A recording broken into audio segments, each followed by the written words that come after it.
এই তো আমি কাপ দিয়ে সবার আগে পিরামিড বানিয়ে ফেলেছি, যাই আম্মুকে ডেকে আনি। কি মিনা আমার আগে পিরামিড বানিয়ে আম্মুর কাছে ভালো হয়ে যাবে? এই নে ভেঙে দিলাম, এবার দেখি কি করস। এই যে আম্মু দেখো আমার পিরামিড। আরে এটা ভাঙলো কে?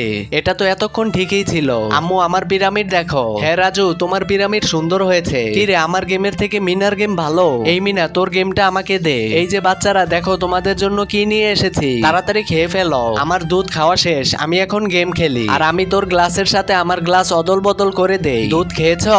হ্যাঁ আম্মু আমি খেয়েছি। মিনা এখনো খাইনি। তুমি কি জীবনেও ঠিক হবে না মিনা? এখন গেম খেলে নেই। আরে আম্মু আসতেছে, এই নে তুই গেম খেল, আমাকে বই দে। তারপর কি হলো তা দেখার আগে বন্ধুরা, তোমাদের কাছে সামান্য কিছু টাকা নাকি মাকে বেশি প্রয়োজন? আমার মতো যাদের মাকে বেশি প্রয়োজন তারা এই ভিডিওটিতে একটি লাইক দিয়ে চ্যানেলটি সাবস্ক্রাইব করে দিও। আসলে বন্ধুরা আমি দেখতে চাই তোমরা টাকার থেকে নিজের মাকে কতটা বেশি ভালোবাসো। রাজু তুমি অনেক ভালো। আম্মু দেখো মিনা গেম খেলতেছে, ও তো খারাপ।